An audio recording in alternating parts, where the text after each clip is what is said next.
Ceci est un livre audio autogénéré par Google. La vallée comme espace vécu. Les particularités spatio-climatiques. D'emblée, une mise au point s'impose. Il ne s'agit pas ici de produire, à partir des données pluviométriques, thermométriques, etc., une image aussi objective que possible de l'environnement atmosphérique de la vallée.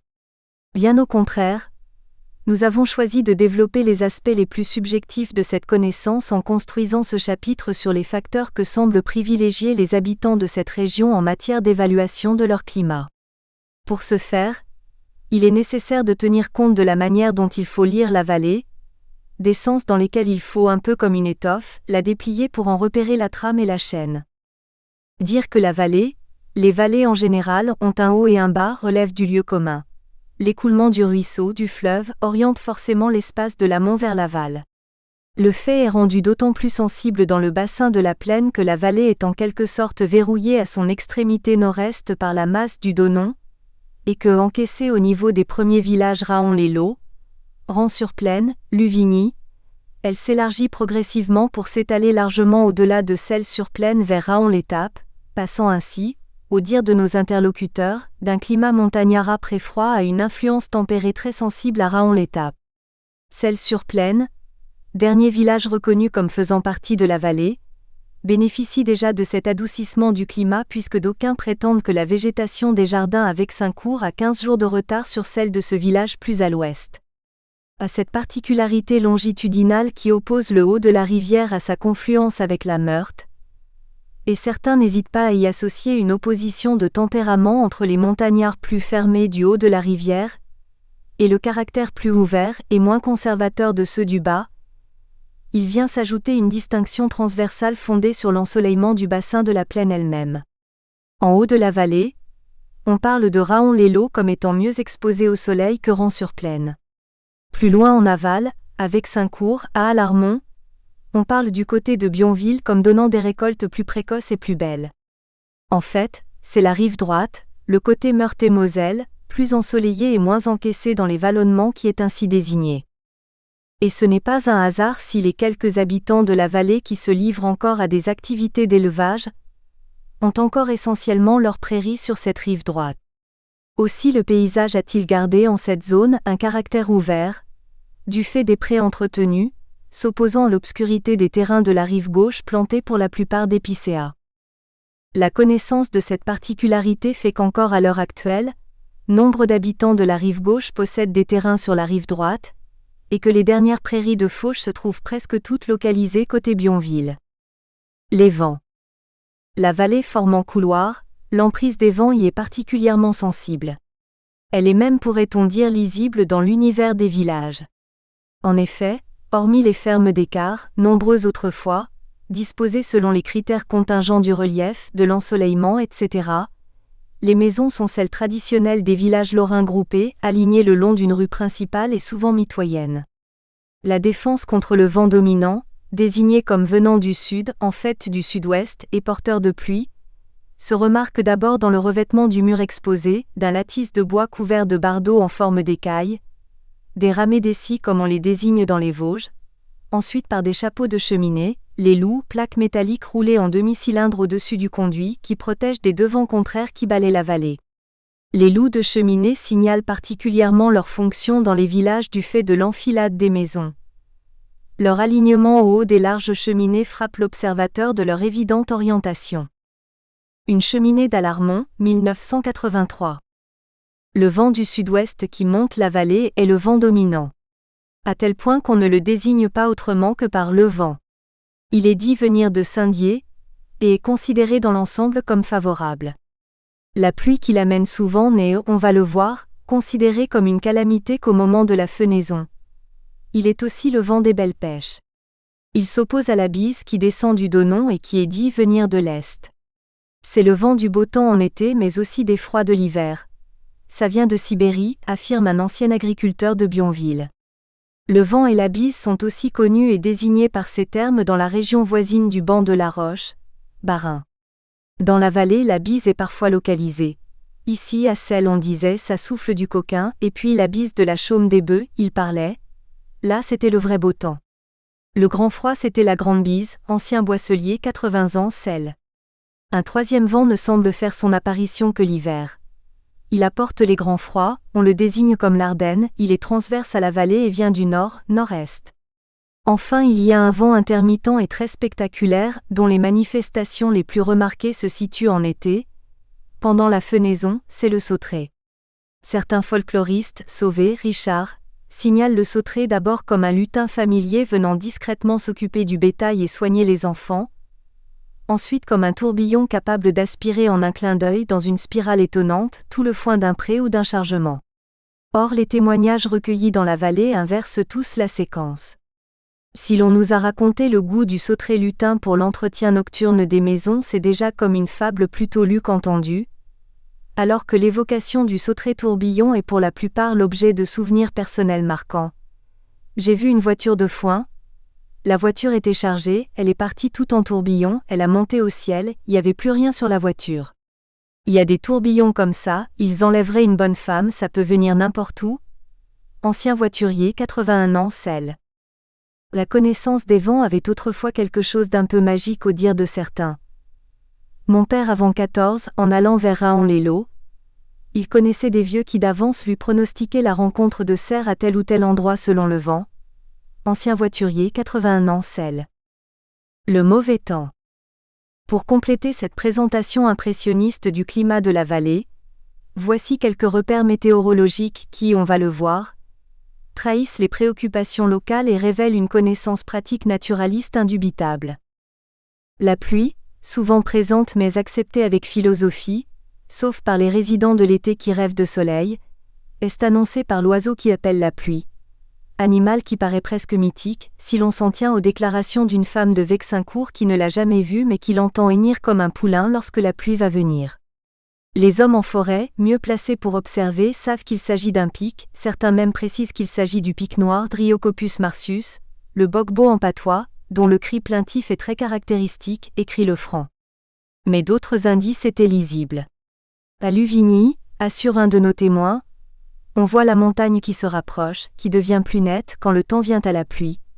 Un autre explique que les épicéas, lorsqu'ils manquent d'eau, ont leurs branches qui pendent vers le sol, elles se redressent lorsque l'humidité revient. Bûcheron 50 ans, Bionville. Un autre dit encore qu'il faut se méfier d'avoir du mauvais temps quand on voit suer les cailloux. Les cailloux peuvent être ceux de la forêt ou les pavements de la cuisine ou de l'écurie. Pendant la fenaison, période où le temps sec était le plus ardemment souhaité, les présages concernant la pluie et surtout l'orage abondent.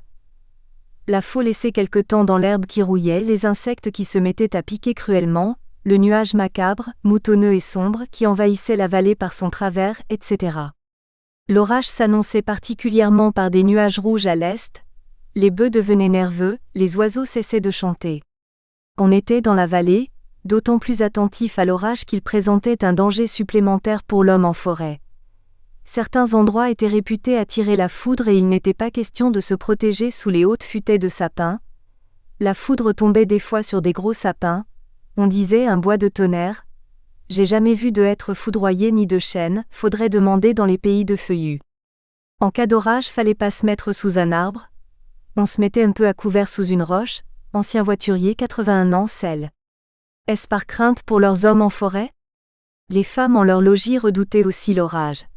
J'ai vu des personnes quand il y avait un éclair, elles faisaient le signe de croix. Ancienne artisan 75 ans Vexincourt, et certaines vieilles dames d'Alarmont nous a confié qu'elle brûlait encore un brin de buis, béni à la fête des rameaux, dans sa cuisinière, lorsque le tonnerre éclate, en récitant une courte prière. Par la passion de notre Seigneur Jésus-Christ, éloignez-nous de l'orage. La neige et le froid. L'arrivée du froid obligeait à un ralentissement des travaux en forêt. Aussi cherchait-on à déterminer par avance la durée de ces intempéries. En automne, on examinait la floraison de la bruyère. Quand les bruyères fleurissent jusqu'à la pointe, l'hiver sera long et rigoureux. Bûcheron 59 ans à Larmont. Mais pour pronostiquer l'imminence de l'hiver, il y avait aussi les comportements animaliers qui pouvaient être interprétés. Ainsi les passages des oiseaux migrateurs. Les oies sauvages redescendant de l'Est et les pigeons ramiers Columba palombus déferlant en grand nombre. Il y a une année, j'ai vu passer des milliers de ramiers d'une journée. On avait eu les premières gelées, alors le vent tournait à l'est, il a commencé à faire froid et on a vu passer les ramiers par troupes de 200-300, le lendemain encore un peu et puis terminé. Bûcheron 59 ans à Larmont. Le changement de pelage des animaux à fourrure, comme l'hermine, était aussi un surindice. Enfin il y avait pour les hommes travaillant en forêt les petits compagnons venant profiter du feu et du casse-croûte des humains. Le rouge-gorge, le petit souillot qu'on disait, Erisacus rubecula, c'est le meilleur signe de l'hiver qui approche, il nous avertit des grands froids. Plus il est près de nous, plus le froid est proche aussi. S'il vient avec nous c'est parce qu'il y trouve un avantage, épiphopaque apostrophe. Il y en est un autre pour venir le déranger. Il veut être seul. Le jour où on le voit s'éloigner, on dit, ça y est, voilà le dégel, il n'a plus besoin de nous. Bûcheron 59 ans à Larmont. De même, le roitelet, Régulus, venait autrefois profiter du feu du bûcheron mais il ne répugnait pas à venir aussi près des maisons. Je l'ai vu même rentrer par le trou des chats et venir dans la grange pour se nourrir et peut-être chercher un abri du froid. Le même informateur précise qu'il s'agit plutôt du troglodyte, parce qu'il est tout petit et puis il a une queue toute droite et il remue la queue chaque fois qu'il pousse un petit cri. Lorsque la neige arrivait, le voiturier en était aussi averti par le comportement de ses bœufs. Lâchés à la fontaine, il ruait du cul. La venue du printemps. La fin de l'hiver était annoncée, on l'a vu, par ces oiseaux familiers des bûcherons qui s'éloignaient des hommes dès que le temps redevenait clément. De même les oiseaux de passage remontant vers l'est prédisaient l'arrivée du printemps. Encore que certains, tels la grive, indiquaient un ressaut de l'hiver. Au printemps quand on entend la grive siffler, on peut s'attendre à avoir du mauvais temps. Bûcheron 59 ans à Larmont. De même dans le domaine végétal, certaines floraisons précoces ne devaient pas déterminer un trop rapide optimisme. Quand l'aubépine fleurit, il peut encore geler, Crategus oxyacantha, femme 82 ans à Larmont. Néanmoins, il y avait un annonciateur officiel du printemps, c'était le coucou Cuculus canorus. La ponctualité de son arrivée avait quelque chose d'étonnant. Pour le 15 avril, le 10 avril pour d'autres morts ou vifs, je serai là, dit-il d'après un ancien voiturier de Raon-les-Laux. Et la neige qui survient après qu'on l'ait entendu chanter doit être la dernière neige, on la désigne comme la neige du coucou. Cet animal est remarquable et sa symbolique extraordinairement riche dans nos régions. Méchain, 1978a. Il était censé dans la vallée, non pas effectuer une migration vers le sud mais se transformer en épervier, le chassero en patois, Accipiter nisus. Or l'épervier est le très redouté prédateur des jeunes couvées au mois de juin. Curieusement il avait déjà à voir indirectement avec les volailles sous sa forme initiale de coucou puisqu'en effet la date du 15 avril, date de son arrivée ou plutôt de sa transformation en coucou, était parfois retenue comme date officielle d'enfermement des poules. C'était le cas avec Saint-Cour il y a encore quelques années, admise à vaguer hors des limites des propriétés individuelles pendant l'hiver. Mais ce n'est pas tout, cette date du 15 avril marquait aussi la fin de l'hiver sur d'autres plans. Pariset, décrivant la vie des bûcherons dans une vallée vosgienne proche, note, du 15 avril au 15 octobre, le bûcheron travaille dans la haute montagne, à 10 ou 15 km du village. Dans cette saison, il part pour la forêt le lundi de 3 à 4 heures du matin et ne revient au village que le samedi soir. De même, la date du 15 avril était parfois choisie comme limite de fin des travaux de réfection des rigoles d'irrigation des prés. À Bionville, au 11 février 1956, la chose est explicite dans le registre des arrêtés municipaux. Les propriétaires ou locataires de terrains irrigués par les mairies situés sur le territoire de la commune de Bionville sont tenus de procéder aux travaux de faucardement et de curage des dits traits pour le 15 avril 1956. Enfin, et bien que le fait soit moins évident, les travaux des jardins, commencés bien avant le 15 avril, on y reviendra, retenaient à leur manière cette période comme bénéfique pour certaines plantations. Plusieurs femmes se souviennent qu'autrefois on plantait ces pommes de terre et où qu'on semait les pois le 100e jour de l'année. Or à y bien regarder ce 100e jour avait la plupart du temps de bonnes chances de tomber le 10 avril, sauf les années bissextiles. L'ambiguïté du statut du coucou qui dans la pensée populaire arrive au printemps mais ne part jamais, est bien exprimée par ce témoignage d'un bûcheron d'Alarmont. On dit qu'il ne chante plus quand il a mangé les premières fraises mais ça veut pas dire qu'il part, on ne sait pas au juste, il est élevé seul, il part seul et il revient seul. Quelques prévisions météorologiques. On a déjà vu que la floraison de la bruyère indiquait la rigueur de l'hiver futur, mais il y avait d'autres tentatives pour pronostiquer le temps à venir. Ainsi, à Noël, il était possible de déterminer la pluviosité de l'année prochaine. Vous coupiez des oignons, vous les mettiez pour le mois de janvier jusqu'au mois de juin, celui qui était mouillé ce serait un mois mouillé. Femme 79 ans Vexincourt. Sauvé raconte, mais sans donner la localisation, cette divination en détail. Dès que l'on entend sonner la messe de minuit, on coupe chaque oignon en deux, après l'avoir pelé, et l'on creuse chaque moitié de manière à lui donner l'apparence d'une petite écuelle.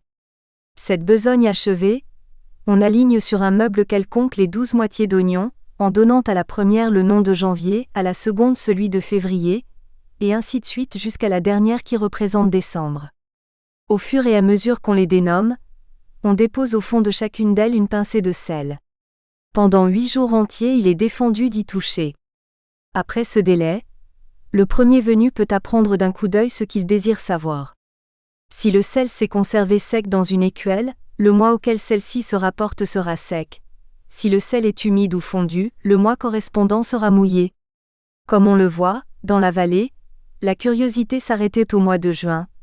Mois de la fenaison, vital pour la nourriture des bœufs du voiturier et l'entretien des micro-élevages familiaux. La pluviosité pour le reste de l'année importait peu à ce peuple d'hommes vivant dans et de la forêt. Et parce que la fenaison était la préoccupation majeure pour tous, c'est autour des fêtes de fin de printemps que sont concentrés les pronostics concernant ces pluies redoutées de l'été. Cela commençait à la Trinité avec la fête au lac de la Mai. Et la foire de Luvigny où l'on pouvait, entre autres choses, acheter des râteaux et des pierres à faux. Le temps pour cette fête de la Trinité avait la réputation d'être capricieux. S'il pleuvait quand on montait au lac en procession en descendant, il faisait du soleil. Femme 84 ans Vexincourt. Aussi la Vierge vénérée qu'on apportait au lac depuis l'église de Luvigny était-elle réputée pour remettre le temps. Un de nos informateurs décédé maintenant, se souvenait que son père priait ainsi au moment de la fenaison. Notre-Dame de la Mai, nez le ton A, tenez le temps haut égale conservez-nous le beau temps, et il ajoutait malicieux.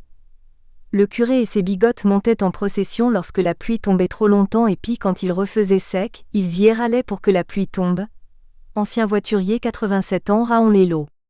La fête Dieu, fête éminemment végétale sur laquelle nous reviendrons dans un prochain chapitre, avait lieu le dimanche suivant la Trinité, dans tous les villages, avec ses reposoirs de feuillage et de fleurs et ses petits arbres plantés en décoration provisoire le long des routes, les trimas. On disait, le foin séchera comme les trimas sèchent, artisan 60 ans rend sur plaine. Enfin les pluies tombant en pleine fenaison étaient redoutées pour leur ténacité. Le pleuvin de la Saint-Jean compromettait gravement la constitution des réserves de foin.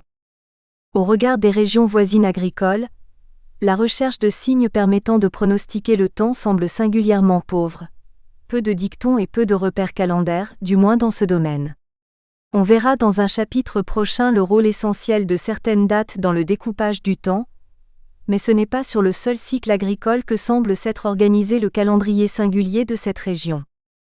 Jardin de Vexincourt, 1982. Distribution de l'espace cultivé et méthode culturale. Cerné par la forêt occupant de longue date les hauteurs des massifs, le domaine cultivé s'est, au dire de tous, singulièrement rétréci au cours d'un demi-siècle, par l'enraisinement progressif et opiniâtre des anciens terrains cultivés.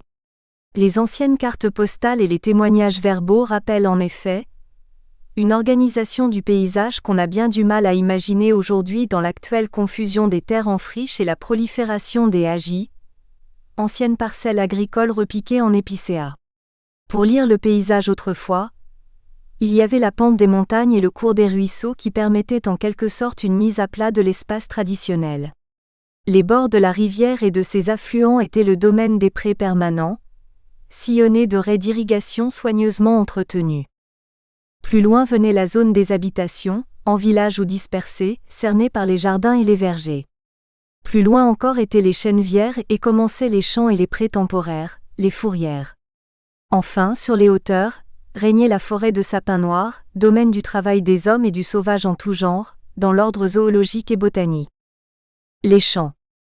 Spatialement parlant, les champs de la vallée étaient en règle générale des terrains de pente. par opposition aux surfaces occupant les fonds de vallée et traitées en prés permanents. Par là même, la prairie occupant les creux, les basses, à proximité du ruisseau et le domaine de l'humide, alors que le champ et son avatar la fourrière, champs transformés pour une durée plus ou moins longue en prairie, sont des terres drainées naturellement par la pente et donc à tendance sèche. La distinction entre les cultures de champs et celles de jardin ou de chènevières est nette. L'importance des surfaces cultivées n'est pas le seul critère de distinction. Le jardinage est en gros réservé à l'approvisionnement immédiat de la maisonnée, alors que ce qui est cultivé dans les champs doit constituer une partie des réserves jusqu'à la récolte suivante pour les hommes et les animaux. La culture de base, celle qui était considérée comme essentielle, était celle de la pomme de terre.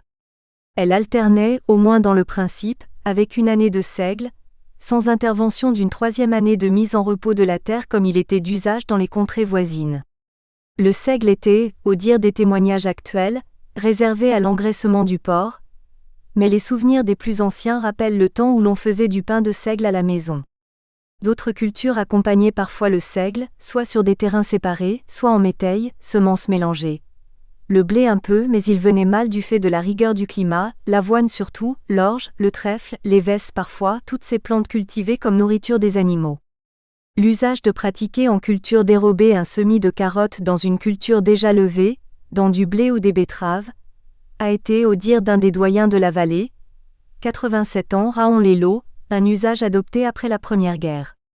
L'histoire nous confirme le peu d'extension des cultures céréalières dans la région dès avant le XIXe siècle. En 1792, la Convention nationale à Paris décida d'interdire l'exportation de grains hors de France et la principauté de Salm, dont faisait partie la vallée, s'empressa, devant le risque de famine que faisait courir le décret, de demander son rattachement à la France.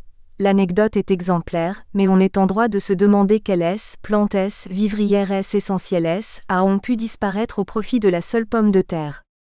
Peut-être le millet dont aucun témoignage oral ne nous est parvenu à ce jour, et les doyennes parmi nos informateurs sont nées respectivement en 1891 et 1893.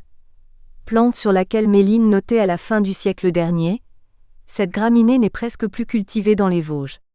On en connaît deux variétés principales, le millet commun et le millet d'Italie. La pomme de terre occupait jusqu'à il y a peu, avant même la viande de porc pourtant aliment de base, la place centrale dans l'alimentation. On ne mangeait que des pommes de terre, fallait pas dire qu'on avait autre chose, rappelle un témoin. La légende, ou l'histoire, mais les sources sont peu sûres, raconte que ce sont les Suédois, lors de leurs invasions au milieu du XVIIe siècle qui ont introduit le tubercule dans la principauté de Salm. Ce qui est attesté, c'est qu'un procès au début du siècle suivant contraignit les paysans à payer la dîme des pommes de terre aux décimateurs religieux. Les races anciennes de pommes de terre. Il est malheureusement trop tard pour identifier des spécimens des anciennes variétés de pommes de terre cultivées autrefois dans la vallée. Outre les espèces printanières dont il est traité dans le paragraphe sur les jardins et les chènevières, les races disparues nous sont désignées la plupart du temps par des couleurs. Une charrue au noir cola, 1982. En essayant de coordonner les différents témoignages, nous obtenons avec d'extrêmes réserves.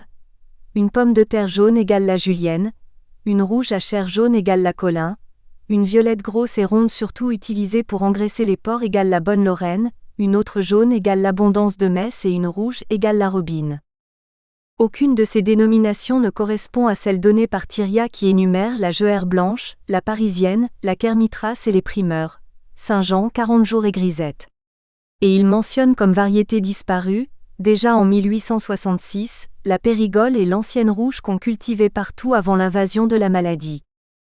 La préparation du plan pour l'année suivante, la semence, selon l'expression usitée, se faisait dès l'arrachage puisque certains sélectionnaient les pieds les plus productifs, d'autres choisissaient dans la récolte amoncelée en tas dans la cave, soit dès l'automne en privilégiant les tubercules verdis d'avoir vu le jour ou ceux portant de beaux œufs, bourgeons, promesses de germes futurs, soit au printemps en cassant une première fois les germes peu avant la plantation du tubercule de semence. Les germes revenaient plus beaux en pleine terre.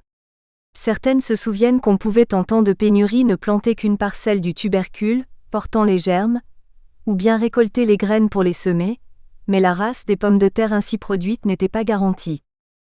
La préparation de la semence de pommes de terre était une affaire privée. Pas question d'échanger avec un voisin, ni même quelqu'un de la famille autrefois. Au mieux et par un subterfuge, pouvait-on se procurer du plan chez une voisine en allant lui donner un coup de main à l'arrachage. Elle devait tolérer pour prix du service rendu qu'une charge de pommes de terre soit prélevée sur sa récolte, charge strictement contenue dans le creux du tablier tenu par les angles 14. Plus personne, à notre connaissance, ne continue à produire son plan. Les nouvelles races de pommes de terre ont supplanté définitivement les anciennes, et l'on se fournit au printemps auprès des commerçants, de cagettes de ces plants qui, au dire de quelques expérimentateurs, dégénèrent, lorsqu'on tente de constituer à partir d'eux la semence future. L'arrivée du doryphore n'a pas été perçue, à l'instar du phylloxéra dans les régions de vignes, comme la cause de la disparition des anciennes variétés de pommes de terre. Cependant, son arrivée au cours de la Seconde Guerre mondiale a vivement frappé les imaginations. C'est à la guerre de 40. C'est les Américains qui ont apporté ça. Un jour avec ma sœur, voilà un avion qui passe, tout de suite après c'était comme un orage de doryphore. On les entendait tomber comme ça sur les tôles partout, on n'avait jamais vu ça. C'était pas des avions de guerre, pour moi c'est des gens qui voulaient vendre leurs produits. Femme, 89 ans, Bionville. Un croc à pommes de terre, 1982.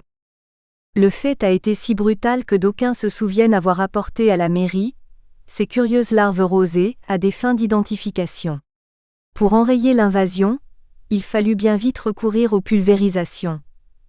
On les ramassait quand on n'avait qu'un petit carré et on les fichait dans le pétrole et on les brûlait, mais à les ramasser des champs entiers. Et bien que peu de nos témoins n'aient imputé aux Allemands cette catastrophe, ce sont bien les envahisseurs détestés qui, du fait des exactions commises, se sont retrouvés affublés du nom du parasite. La métaphore péjorative allait de soi. Dans le registre de délibération du conseil municipal de Bionville, on relève, au 28 septembre 1941, le conseil municipal vote une somme de 2650 farades pour paiement de 5 pulvérisateurs et 120 kg d'arséniate de chaux pour lutter contre le doryphore. Le cycle agricole saisonnier des champs. Dans l'évocation du cycle des activités des champs, ce sont toujours les labours qui sont donnés en premier. Encore faut-il distinguer selon la personne qui évoque, de quel labour il s'agit. Le voiturier, possesseur d'un attelage de bœufs, en distingue 3 sur ses propres terres. Sur les parcelles ensemencées en grains, un déchômage peu profond suivait la récolte en automne, le wargaré. Puis l'hiver, en prévision de la plantation des pommes de terre, il répandait sur ces terrains du fumier qu'il ensevelissait au printemps par un labour profond, labour qui précédait parfois immédiatement la mise en terre des tubercules. Les femmes suivant alors la charrue pour placer le plant dans le sillon.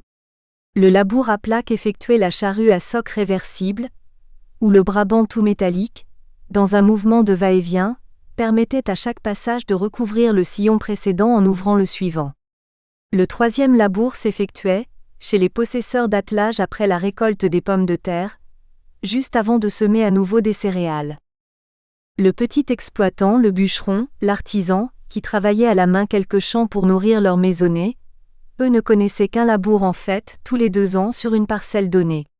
En effet, puisque les services du voiturier possesseur de l'attelage et de la charrue étaient indispensables pour effectuer cette opération, c'était le labour précédant la plantation des pommes de terre qui se révélait indispensable. Il servait tout à la fois de déchômage et d'enfouissage du fumier. Les autres labours apparaissaient moins nécessaires chez ceux qui avaient effectué l'arrachage des pommes de terre au croc, sur un mode qu'on pourrait dire de jardinage. Il y avait donc à l'automne pour ces gens du bois, une période semi-agricole marquée par la récolte de pommes de terre, puis les semailles que l'homme souvent réalisait parce que, elles savent pas les femmes, jetaient régulièrement à chaque pas. L'hiver ne permettait guère que la conduite, avec l'aide du voiturier, du fumier sur les futurs champs de pommes de terre et les prés. Les semailles de printemps n'étant pas conséquentes, la grosse affaire restait la plantation des pommes de terre de plein champ. Elle se faisait pour ceux qui n'avaient pas d'animaux de trait, au pic à pommes de terre. Généralement l'homme faisait les trous et la femme plaçait le tubercule dans le creux. L'entretien des champs jusqu'aux récoltes était alors traditionnellement dévolu aux femmes. Les femmes faisaient tout. Les hommes, les 3/4 partaient pour la semaine. Alors les femmes, elles avaient les enfants à élever, les bêtes à soigner et la culture à faire. Femme, 74 ans, Bionville. La moisson qui ne nécessitait pas une main-d'œuvre d'appoint, puisqu'on semait peu de grains, s'effectuait en quelques jours à la main. Elle avait lieu généralement la première quinzaine d'août, et s'enchaînait lorsque juillet avait été pluvieux, à la fenaison. Les gerbes, coupées par 10, constituaient des boucs, ou bocottes. Autour d'une gerbe centrale étaient appuyées 8 gerbes par groupe de 2 et le tout couronné d'une gerbe ouverte en chapeau. Le battage entre les deux guerres s'effectuait à la machine. Là encore l'entraide entre bûcherons, petits cultivateurs et voituriers possesseurs d'attelages exerçait. Les quelques batteuses électriques que nous avons pu voir sont chez d'anciens voituriers. Le grain était ensuite entreposé dans un grand coffre de bois, la huche. Une huche au Colin, 1982. La dernière grande opération dans les champs, avant de revenir au labour d'automne, était la récolte des pommes de terre. Chez les petits exploitants, l'arrachage se faisait à la main. Il pouvait durer jusqu'à la Toussaint tant était importante cette culture. Les hommes y participaient autant que leur permettaient leurs activités dans les bois. Chez les voituriers il y avait parfois utilisation d'une machine, une arracheuse, qui rendait plus rapide le travail, mais l'entraide bûcheron-voiturier n'intervenait pas en cette occasion. Elle était parfois remplacée par une entraide entre femmes, fondée soit sur le réseau de la famille proche, mère, fille, soit par ricochet par les relations manœuvre-possesseur d'attelage. La femme du bûcheron venait rabattre, rendre un service en compensation d'un travail fourni par les bœufs en aidant la femme du voiturier. Et cette pratique, on l'a déjà mentionné, autorisait le prélèvement d'une charge de semences sur la récolte, permettant aux petits exploitants de régénérer leurs plantations, renouvellement d'autant plus nécessaire que certains, trop pauvres pour avoir plusieurs champs, plantaient année après année, leurs pommes de terre au même endroit. Les défenses contre les animaux sauvages. Les champs n'étaient traditionnellement pas entourés, aussi la visite des animaux de la forêt aux cultures de plein champ était fréquente. L'intrusion était jugée d'autant plus insupportable que les bêtes sauvages ne se contentaient pas de prélever une dîme sur les récoltes, mais elles saccageaient, comme par jeu, l'ensemble du champ. Les cerfs à la fin de la Seconde Guerre avaient tout moissonné, se souvient un témoin de Rans-sur-Plaine, et le sanglier raconte un autre de Bionville. Il y a 2 ans, il m'a tout dévoré mon champ de patates, et puis c'était comme les gosses, il mangeait un petit peu, il jetait le reste, puis il en reprenait une autre. Les déprédations étaient sélectives. Si le cerf nous a été présenté à plusieurs reprises comme un voleur de céréales, c'est le sanglier qui était et est resté l'ennemi des cultures. Le fait qu'il s'attaque à la base alimentaire indispensable à son doublet domestique, le porc, et à l'homme, permet de saisir le rôle quasi mythique qu'on lui attribue. Certains, pour sauver leur tubercule, prenaient l'affût avec le fusil mais celui qui tuait un sanglier dans ces conditions n'en profitait pas. Il devait le laisser sur place et le déclarer aux autorités qui l'offraient aux hôpitaux, ce qui pour le chasseur avait un aspect des plus décourageants. D'autres veillaient des nuits entières en entretenant des feux, mais dès que la lassitude les prenait. Certaines défenses adoptées utilisaient un marquage du terrain par l'odeur. Ainsi des excréments humains étaient répandus en bordure du champ ou bien des pots de sueur dégageant en brûlant une abondante fumée étaient répartis çà et là dans les cultures. Un autre type de défense était visuel. On dressait toujours pour déchasser le sanglier, des épouvantails, des poétas, sommairement réalisés à l'aide d'une croix de bois, revêtus de vieux vêtements et rehaussés d'un chapeau. Enfin, il y avait des barrières confectionnées en d'ossos de sapin, chute de Syrie constituée de la partie bombée de l'arbre avant la première planche. Les cultures de hagis, plantation d'épicéas, ont semble-t-il fait apparaître un nouveau genre de clôture, avec de jeunes arbres ébranchés à une vingtaine de centimètres du tronc qui constituent des barrières hérissées naturellement de piquants des plus intéressantes. Une piquante barrière et un épouvantail, 1982. Mais tous nos témoins sont unanimes. Aucune de ces défenses n'était très efficace. Les mauvaises odeurs s'éventaient, l'épouvantail n'effrayait plus au bout de quelques jours et les feux et affûts auraient demandé une vigilance de tous les instants.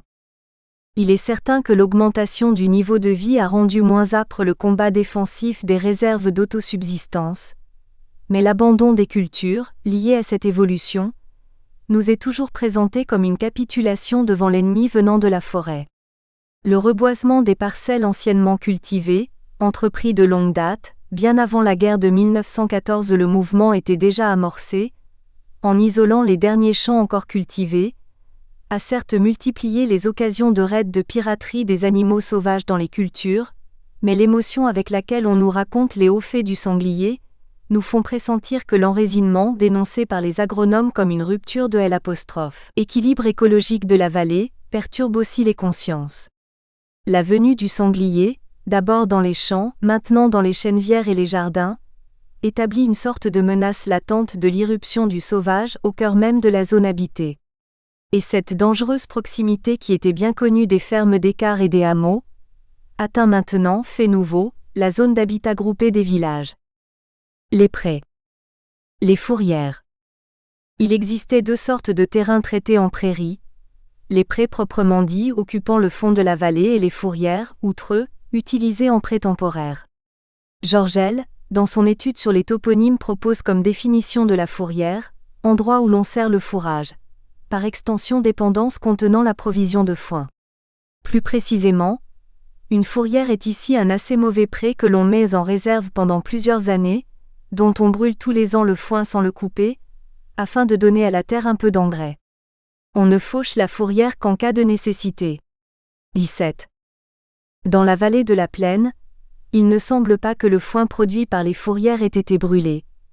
Ces terrains qu'on pouvait remettre en champ à volonté étaient au contraire hautement estimés pour la qualité des herbages produits.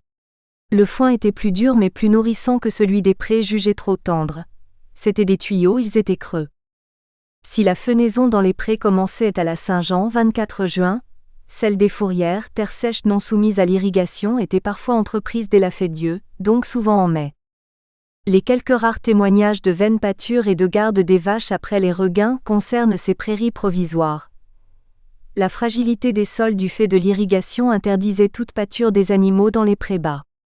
Le registre de délibération du conseil municipal de Rans-sur-Plaine confirme les témoignages oraux. En juin 1870, il les mentionne, dans nos montagnes, les prairies étant toujours humides, en défendant le parcours, terme qui désigne le droit de vaine pâture, il se forme un second regain qui donne de l'engrais pour l'année suivante. Aucun habitant ne demande le parcours des prairies, seulement le parcours est autorisé dans les champs. Le Fossoir et la hache de pré à Vexincourt, 1982. La fourrière était remise en culture lorsqu'elle présentait certains signes d'usure, l'apparition de mousse, la disparition des graminées et puis la qualité même du fourrage. Le foin était qu'on disait. C'était du poil de chien, il était maigre. C'était plus rien du tout que de l'herbe sèche, ancien voiturier Vexincourt. Le labour de la fourrière s'effectuait tous les 15 ou 20 ans. Il était suivi d'une culture de pommes de terre qui donnait, nous dit-on, une récolte exceptionnelle. Dans d'autres parties des Vosges, existaient, et existent encore parfois, des prairies de hauteur souvent utilisées en pâturage collectif. Aucune trace d'un usage de ce genre n'a été relevée dans la vallée de la Plaine, bien qu'un toponyme au moins, à Rans-sur-Plaine, en rappelle peut-être l'existence. La chaume de Réquival, entre la vallée du Blanc-Cru et celle de la Plaine, maintenant complètement boisée, a pu être jadis une zone d'herbage.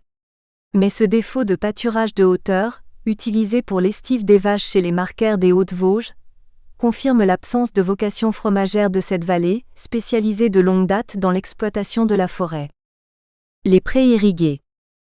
Les prairies permanentes du fond de la vallée étaient équipées d'un réseau de canaux, les rois, qui servaient à la fois à irriguer les surfaces et à les drainer. Les captages s'effectuaient sur la rivière principale, la Plaine, mais aussi sur les nombreux ruisseaux ou gouttes descendant des montagnes. Des barrages maçonnés et équipés de planches mobiles, les bâchons, permettaient à volonté d'envoyer ou de supprimer l'eau dans le canal principal de dérivation, la mer Roi, qui alimentait à son tour les multiples canaux traversant les prés. Ces prés étant pour l'essentiel situés dans des fonds plats, c'était l'irrigation dite par ado ou en billon qui était pratiquée. Dans la vallée on parle de dossas comme pour les planches. Le dossa bombé déterminait 2 R. Sur le haut de la butte coulait l'abreuveuse issue de la mer Roi, et l'eau qui se répandait sur les pentes des airs était récupérée par les ressuyeuses situées dans les creux. Ces rois n'étaient jamais déplacés dans les prés, comme le préconisaient les agronomes de l'époque, mais fréquemment entretenus. Dès l'automne et surtout au printemps, il fallait aller nettoyer les rois, enlever les herbes, recreuser les rigoles, reprofiler leurs bords, vérifier la rectitude de leur tracé. Pour ce faire, outre la pelle et la pioche d'usage polyvalent, Il fallait employer le cordeau-bobine sur un long piquet, le fossoir sorte de pioche à la lame perpendiculaire au manche et la hache de près à la lame courbe.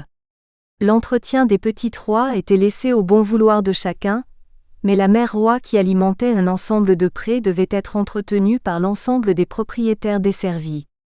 L'opération devait s'effectuer tous les 2 ans, mais la chose n'allait pas sans récrimination puisqu'on retrouve, dans les registres de délibération des conseils municipaux, des traces de la mauvaise volonté des administrés pour ces travaux d'intérêt collectif.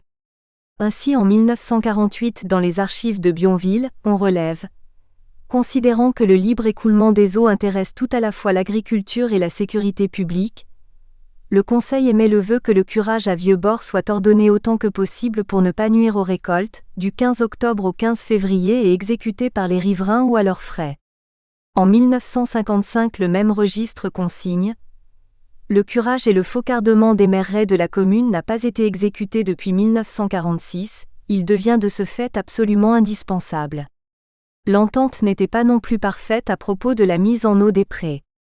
L'usage était que personne n'avait le droit de s'approprier toute l'eau de la mer Roy, mais en fait des grincheux et des barreurs d'eau se trouvaient dans tous les villages, et comme il ne semble pas qu'une réglementation écrite ait jamais existé en la matière, nos recherches dans les archives municipales ont été infructueuses. La moindre querelle pouvait aboutir à des situations inextricables où chacun tour à tour venait reprendre l'eau à l'ennemi. 1 mois environ avant la fenaison, on interrompait l'irrigation. Les points de repère calendaires sont variables. Les plus anciens de nos témoins disent au moment de la fraye des grenouilles, liant ainsi l'arrivée des grenouilles, on braconnait avec passion justement à ce moment-là, à la mise à sec des rois. L'autre repère qui est proposé, aux environs de Pâques, n'est pas plus clair. Des rois entretenus à Bionville, 1983. Tout se passe comme si l'interruption de la circulation des eaux sur les prés avait une affinité secrète, à la fois avec le phénomène naturel de la migration de la grenouille, et avec la fluctuation lunaire de la date de Pâques. Elle interfère encore avec une autre pêche sauvage à la main dans les rois, de la truite, effectuée par les jeunes garçons, mais que ne dédaignaient pas certains adultes. Nous reviendrons sur ce thème dans la seconde partie de cette étude. Quoi qu'il en soit, des repères fixes venaient en relais. Entre la Saint-Georges 23 avril et la Saint-Jean 24 juin, il était interdit de circuler dans les prés. Il y avait même, sur une zone de prés du finage de Bionville, mais dont plusieurs propriétaires habitaient Vexincourt, une véritable mise en défense, avec intervention du garde champêtre condamnant le passage par une barrière entre les 2 dates. Lorsque l'herbe et le foin représentaient un capital à ne pas gaspiller, et grâce aux rois soigneusement entretenus, il était possible d'effectuer 3 coupes successives sur ces prés. Une première coupe en juin à la fenaison, une seconde en regain vers la fin septembre et parfois, si l'automne était clément, une troisième en vert, faite au jour le jour pour l'entretien des vaches. Pour rendre encore plus productives les prairies, une fumure leur était apportée selon un procédé bien décrit par Méline. Pour fumer les prés, on y conduit le fumier ordinairement à l'automne et on le répand sur le gazon. Après 1 ou 2 gelées, on achève de l'émietter au moyen de la fourche. La chose nous est confirmée par une de nos informatrices qui précise qu'au printemps, il ne restait qu'une sorte de cendre qu'on nivelait avec un vieux cercle de voiture. La fenaison. Il nous faut insister sur ce point. La fenaison était l'opération agricole la plus considérable pour les gens de la vallée et tout particulièrement pour les voituriers dont les bœufs d'attelage étaient nourris presque exclusivement en foin. La fauchaison se faisait à la main, les prés irrigués ne se prêtaient pas au travail de la machine, il fallait donc une nombreuse main-d'œuvre pour réaliser rapidement le travail. Les bûcherons abandonnaient le travail du bois pour venir prêter main forte, les scieries ralentissaient leurs activités, et même les ouvriers d'usine bénéficiaient de quelques jours de congé pour constituer leur propre réserve de fourrage. C'était en cette période que les petits agriculteurs pouvaient rabattre, par le travail de leurs bras, les services effectués par les bœufs. Un ancien voiturier raconte, on leur rendait service s'ils avaient des vaches ? Alors ils avaient du fumier à conduire, ils avaient des champs à labourer, il y avait du bois à aller chercher. Et eux ils venaient nous aider. Des fois 5, 6 faucheurs, y avait guère qu'à la fenaison que nous prenions du monde. Et 87 ans, Raon Lello.